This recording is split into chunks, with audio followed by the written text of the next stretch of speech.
Hi నమస్తే, నేను మీ రాజగోపాల్ రెడ్డి కార్వేటి. చంద్రబాబు గారు దావూస్ పర్యటన పెట్టుబడుల పేరుతో ప్రజలను ఇంకెన్నేళ్ళు మోసం చేస్తారు అని నేను ఈ వీడియో ద్వారా ప్రశ్నిస్తున్నాను. 2014 నుండి 2019 వరకు 4 సార్లు చంద్రబాబు గారు దావూస్ వెళ్ళారు. లోకేష్ బాబు గారు ఒకసారి వెళ్ళారు.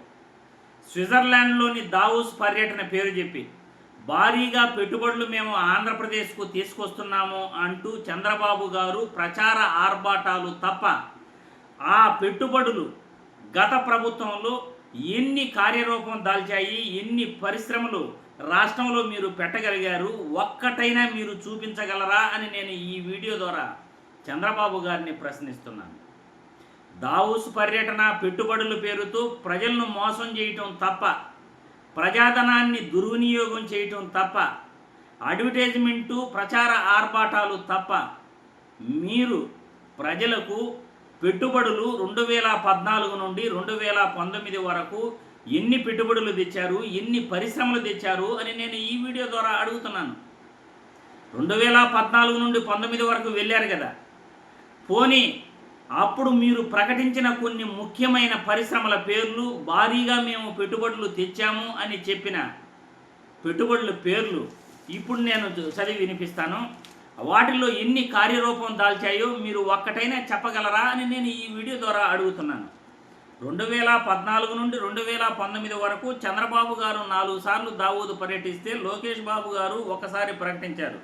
అందులో ముఖ్యమైన పెట్టుబడులు భారీగా రాష్ట్రానికి వచ్చాయి అంటూ ఆయన చెప్పిన వాటిల్లో 2019లో JSW 3500 కోట్ల పెట్టుబడులు ఒప్పందం చేసుకున్నాము అని అన్నారు. డెలాయిట్ ఫెగా సిస్టమ్ రాష్ట్రంలో యూనిట్ల ఏర్పాటుకు ఆసక్తి చూపిస్తున్నారు అని అన్నారు. అది ఇప్పటి వరకు కార్యరూపం దాల్చలేదు. 2018లో కృష్ణపట్నం వద్ద సౌదీ అరామకో చమురు శుద్ధి కర్మాగారానికి పెట్టుబడులు వచ్చాయి అని అన్నారు. గూగుల్ యాక్వెంచర్ డేటా సెంటర్లో రాష్ట్రంలో ఏర్పాటయ్యాయి అని అన్నారు. ఆర్టిఫిషియల్ ఇంటెలిజెన్సీలో హిటాచీ పెట్టుబడులు భారీగా వచ్చాయి అని 2018లో చెప్పారు. ఎన్ని పెట్టుబడులు ఇప్పటి వరకు కార్యరూపం దాల్చాయి అని నేను అడుగుతున్నా. అదేవిధంగా 2017లో ఐటీ హెల్త్ కేర్ రంగాలలో జనరల్ అట్లాంటిక్ 43,000 కోట్లు పెట్టుబడులు వచ్చాయి అని అన్నారు. విశాఖకు యూకేకి చెందిన ఇంటర్నేషనల్ హాస్పిటల్ 500 పడకల హాస్పిటల్ ఏర్పాటు చేస్తాము అని అన్నారు. అదేవిధంగా విశాఖ ఫార్మాసిటీలో నోవర్టిస్ R&D కేంద్రం ఏర్పాటు కూడా మేము చేస్తాము, భారీగా పెట్టుబడులు వచ్చాయి అని అన్నారు. పోనీ అవి కార్యరూపం దాల్చాయా అని నేను ఈ వీడియో ద్వారా అడుగుతున్నాను. 2016లో మియర్ బర్గర్ ఫిస్లోమ్ సంస్థల సోలార్ మాడ్యూల్ తయారీ యూనిట్లు 2000 కోట్లతో గెజ్జి టెక్స్టైల్స్ మెగా టెక్స్టైల్స్ పార్కు ఏర్పాటు మరియు ఇండానీ గ్లోబల్ గోల్డ్ రిఫైనరీతో పాటు నెస్లే వెల్సన్ సంస్థల పెట్టుబడులు ఆసక్తి చూపుతున్నాయి అని 2016లో చెప్పారు. పోనీ అవి కార్యరూపం దాల్చాయా అని నేను అడుగుతున్నాను. 2015లో మీరు వెళ్ళినప్పుడు మొట్టమొదటిసారి Microsoft founder bill gates, CEO సత్య నాదెళ్లతో సమావేశమయ్యారు. విశాఖకు మైక్రోసాఫ్ట్తో పాటు ఇన్ఫోసిస్ డేటా సెంటర్లు, విప్రో డేటా సెంటర్లు అంటూ ప్రకటన చేశారు.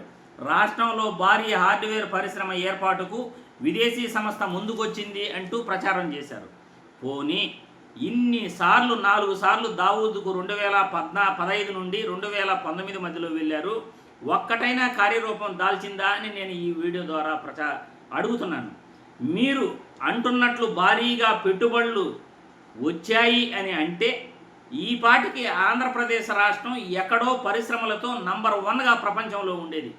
మీరు చెప్పినన్ని ప్రచార ఆర్భాటాలతో రాష్ట్రానికి మీరు చెప్పినన్ని పెట్టుబడులు కానీ వచ్చుంటే ఆంధ్రప్రదేశ్ రాష్ట్రం నిరుద్యోగ సమస్య ఉండేది కాదు. ఆంధ్రప్రదేశ్ రాష్ట్రంలో ఒక్క నిరుద్యోగి కూడా ఉండేవాడు కాదు. అందరూ సాఫ్ట్వేర్ ఇంజనీర్లు అయిపోయేవాళ్ళు, అందరూ లక్షలు సంపాదించేవాళ్ళు, ప్రతి ఒక్కరికి కూడా ఉద్యోగం లభించేది. మీరు ప్రతిసారి దావూదు పర్యటన పెట్టుబడుల పేరుతో ప్రజలను మోసం చేయటం తప్ప, ప్రజాధనాన్ని దుర్వినియోగం చేయటం తప్ప మీరు ప్రజలకు ఏమీ కూడా నిజాలు చెప్పట్లేదు.